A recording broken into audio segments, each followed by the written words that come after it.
warahmatullahi wabarakatuh. Perkenalkan, nama saya Dita Mediana dengan NIM B1B1222075. Di sini saya akan menjelaskan mengenai APBDes atau Anggaran Pendapatan Belanja Desa. Di sini saya akan menjelaskan mengenai dua hal, yaitu struktur dan siklus penyusunan APBDes. Langsung saja kita masuk ke materi yang pertama, yaitu struktur. Struktur di sini terbagi menjadi tiga, yaitu pendapatan desa, belanja desa, dan pembiayaan desa. Pendapatan desa itu sendiri meliputi semua penerimaan uang melalui rekening desa yang merupakan hak desa dalam 1 tahun anggaran yang tidak perlu dibayar kembali oleh desa. Sumber-sumber pendapatannya itu ada tiga, yaitu pendapatan asli desa, transfer, dan pendapatan lain-lain. Pendapatan asli desa ini seperti hasil usaha, hasil aset, swadaya, partisipasi, dan gotong royong, serta lain-lain. Untuk hasil usahanya itu seperti hasil BUMDes, tanah kas desa, tambatan perahu, pasar desa, tempat pemandian umum, jaringan irigasi membangun dengan kekuatan sendiri yang melibatkan peran serta masyarakat berupa tenaga, barang yang dinilai dengan uang hasil pungutan desa. Yang selanjutnya itu ada transfer. Transfer di sini itu seperti dana desa, bagian dari hasil pajak daerah, kabupaten atau kota dan retribusi daerah, alokasi dana desa atau yang dikenal dengan ADD, bantuan keuangan dari APBD provinsi, dan yang terakhir itu bantuan keuangan APBD kabupaten atau kota. Untuk pendapatan lain-lain itu jenis pendapatannya itu seperti hibah dan sumbangan dari pihak ketiga yang tidak mengangkat. Yang kedua itu lain-lain pendapatan desa yang sah. Ini berupa pemberian uang dari pihak ketiga hasil kerjasama dengan pihak ketiga atau bantuan perusahaan yang beralokasi di desa. Yang kedua itu terdapat belanja desa. Ini terbagi menjadi 6 kategori. Yang pertama itu ada penyelenggaraan pemerintah desa, yang kedua itu pelaksanaan pembangunan kegiatan desa, yang ketiga itu pembiayaan kemasyarakatan desa, yang keempat pembinaan kemasyarakatan desa, yang kelima pemberdayaan kemasyarakatan desa, yang keenam itu belanja tak terduga. Belanja desa sendiri itu meliputi semua pengeluaran dari rekening desa yang merupakan kewajiban desa dalam 1 tahun anggaran yang tidak akan diperoleh pembayarannya kembali oleh desa. Belanja desa dipergunakan dalam rangka mendanai penyelenggaraan kewenangan desa. Untuk rincian belanja itu setiap program dan kegiatan telah disepakati dalam musyawarah desa. Langsung saja kita melihat jenis kegiatan penyelenggaraan pemerintah desa itu. Yang pertama ada kegiatan pembayaran penghasilan tetap dan tunjangan. Yang kedua itu kegiatan operasional kantor. Ini seperti belanja pegawai. Belanja pegawai itu pembayaran penghasilan tetap kepala desa atau 1 orang perangkat desa, KAUR, kasih, kadus, dan lain-lain. Misalnya 11 orang. Yang kedua itu pembayaran tunjangan. Ini pembayaran untuk kepala desa, perangkat desa, KAUR, kasih, kadus, BPD, minimal itu 5 orang. Yang ketiga itu insentif RT dan RW. 5 dan RW ada 25 RT. Selanjutnya itu belanja barang dan jasa. Nah, ini seperti ATK, listrik, air, telepon, fotokopi atau pengadaan benda pos, belanja modal. Nah, belanja modal ini itu seperti komputer, mesin tik, meja, kursi, dan lemari. Untuk selanjutnya itu pelaksanaan pembangunan kegiatan desa. Ini merupakan pembangunan jalan lingkungan atau rabat beton dan lain-lain. Contohnya itu belanja barang dan jasa, upah untuk sewa mobil, minyak bakesting, paku, benang. Dan untuk belanja modalnya itu seperti marmer prasasti, beton red mix, kayu, pasir, batu, plastik, dan cor. Untuk yang ketiga itu pembinaan kemasyarakatan desa. Jenis kegiatannya itu penyelenggaraan keamanan dan ketertiban lingkungan. Contoh, belanja barang dan jasa, honor pelatih, transport peserta, konsumsi, alat pelatihan, dan lain-lain. Yang kedua itu ada untuk belanja modal. Lanjut yang keempat, di sini ada pemberdayaan masyarakat desa.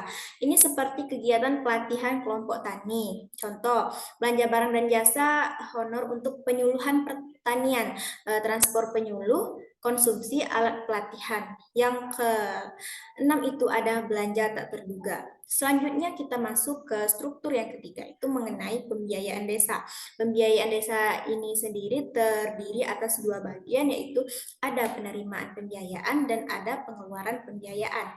Pembiayaan desa itu sendiri meliputi semua penerimaan yang perlu dibayar kembali dan atau pengeluaran yang akan diterima kembali, baik pada tahun anggaran yang bersangkutan maupun pada tahun anggaran berikutnya. Untuk penerimaan biaya di sini itu seperti sisa lebih perhitungan anggaran atau yang disebut dengan silpa tahun sebelumnya, dan juga pencairan dana cadangan serta hasil penjualan kekayaan desa. Untuk itu, pelampauan penerimaan pendapatan terhadap belanja, penghematan belanja, sisa dana kegiatan untuk lanjutan kegiatan dari tersebut. Untuk selanjutnya itu ada pengeluaran pembiayaan. Pengeluaran pembiayaan ini seperti pembentukan dana cadangan, penyertaan modal desa, dan kegiatan ini untuk penyediaan dananya tidak dapat sekaligus atau sepenuhnya dibebankan dalam satu tahun anggaran.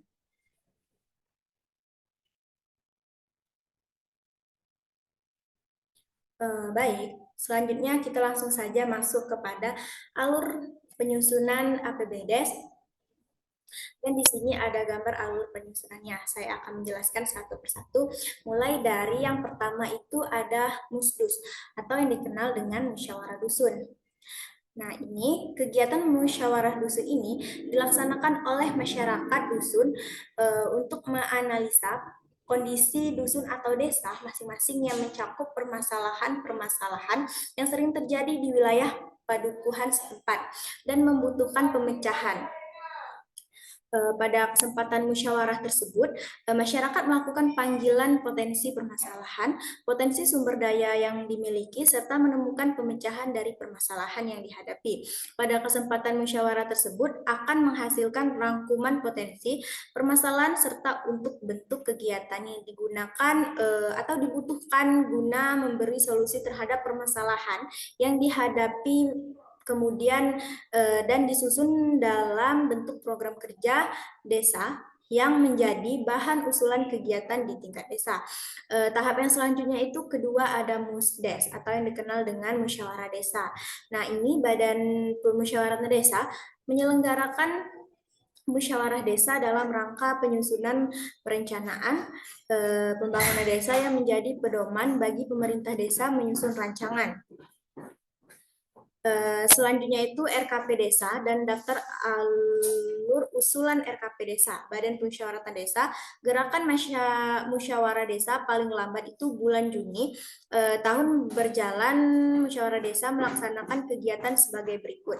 Yang pertama itu mencermati ulang dokumen RPJM Desa. Yang kedua itu menyepakati hasil pencermatan ulang dokumen RPJM Desa. Yang ketiga itu membentuk tim verifikasi sesuai dengan kegiatan dan keahlian yang dibutuhkan.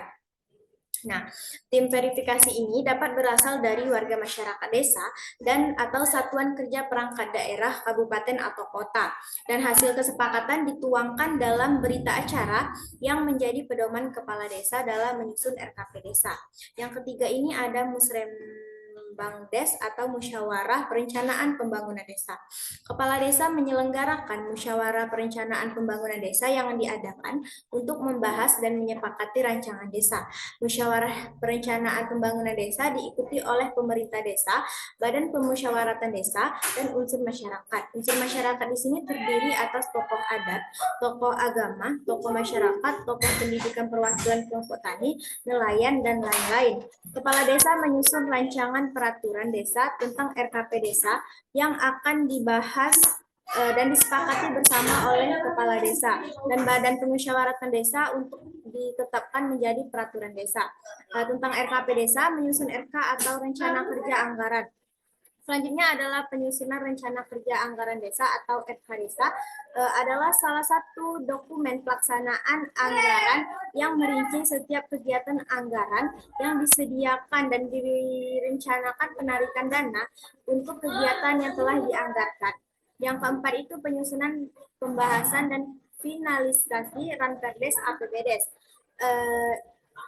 Ini singkatan dari Rancangan Peraturan Desa Anggaran Pendapatan dan Belanja Desa. Penyusunan Ranperda APBD dilakukan oleh pemerintah desa setelah selesai diserahkan ke Badan Pemusyawaratan Desa atau BPD untuk dilakukan pembahasan, dan untuk dilakukan pembahasan ini dilakukan finalisasi oleh pemerintah desa dengan Badan Pemusyawaratan Desa yang kelima. Setelah finalisasi, rancangan peraturan desa, anggaran, pendapatan, dan belanja desa antara Pemdas dan BPD selesai dilaksanakan, dan Pemdas APBDes resmi menjadi APBDes dan diperdeskan setelah ditandatangani oleh pemerintah desa dan BPD. Foto-foto yang keenam ini sosialisasi APBDes. Untuk sosialisasi diketahui oleh segenap lapisan masyarakat karena jika ada masyarakat sebuah desa yang tidak tahu anggaran pendapatan dan belanja desa di desanya, tentu akan menjadi warga yang acuh dan cenderung tidak merasa memiliki akan kepentingan dan kemajuan desanya, dan tentu saja tidak kita harapkan jika perangkat desa tidak mengetahui, lebih-lebih jika anggota BPD tidak mengetahui anggaran di APBD. Selanjutnya itu pelaksanaan APBDes. Ini pada tahun berjalan, program yang sudah dituangkan di sana diharapkan semuanya dilaksanakan khusus. Untuk BPD, selain melaksanakan program yang berkaitan dengan PPD, misalnya Musdes. Untuk monitoring, terlaksana semua kegiatan tersebut, alur penyusunan APBDes ini sampai kepada tahap yang terakhir. Nah, untuk siklus penyusunan APBDes ini ada 5 pihak yang terkait di dalamnya. Yang pertama itu ada kepala desa, yang kedua itu peran sekretaris desa, yang ketiga itu ada BPD atau Badan Pemusyawaratan Desa, yang kelima itu ada peran bupati. Dan di sini untuk siklus umum APBDes itu ada perencanaan. Perencanaan di sini melakukan perencanaan anggaran untuk tahun yang akan datang. Ini mencakup identifikasi program, proyek, atau kegiatan yang akan didanai oleh APBDes. Selanjutnya itu penyusunan anggaran. Pada tahap ini, desa menyusun anggaran dengan menghitung perkiraan pendapatan yang akan diterima, seperti dana desa, pajak, dan sumber-sumber lain, serta memprioritaskan belanja untuk program dan kegiatan desa. Selanjutnya itu pembahasan anggaran. Ini disusun oleh pihak-pihak terkait seperti BPD, lembaga kemasyarakatan, dan warga desa dalam musyawarah desa. Yang selanjutnya ini penyusunan rancangan APBDes. Hasil dari pembahasan tadi digunakan untuk menyusun rancangan APBDes yang dapat diajukan kepada pihak yang berwenang. Selanjutnya itu persetujuan. Pihak berwenang menyetujui rancangan APBDes atau memberikan masukan untuk perbaikan. Setelah disetujui, APBDes dapat disahkan. Selanjutnya pelaksanaan. Pelaksanaan ini anggaran yang disahkan digunakan untuk melaksanakan program dan kegiatan desa sesuai dengan rencana yang telah disusun. Selanjutnya itu pelaporan, menyusun laporan keuangan dan laporan pertanggungjawaban atas penggunaan dana desa APBD sesuai dengan aturan. Selanjutnya itu pengawasan. Pengawasan di sini dilakukan oleh pihak-pihak terkait seperti Inspektorat Desa, BPD, atau lembaga pengawas desa untuk memastikan dana APBD yang digunakan sudah sesuai dengan baik sesuai rencana. Yang terakhir itu ada evaluasi. Setelah 1 tahun anggaran berakhir, desa melakukan evaluasi terhadap capaian program dan kegiatan serta pelaksanaan APBD.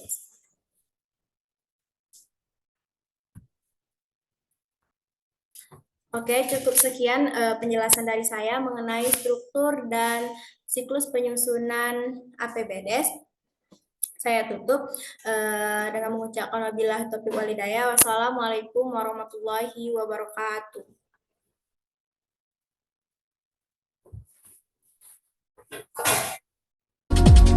You don't even know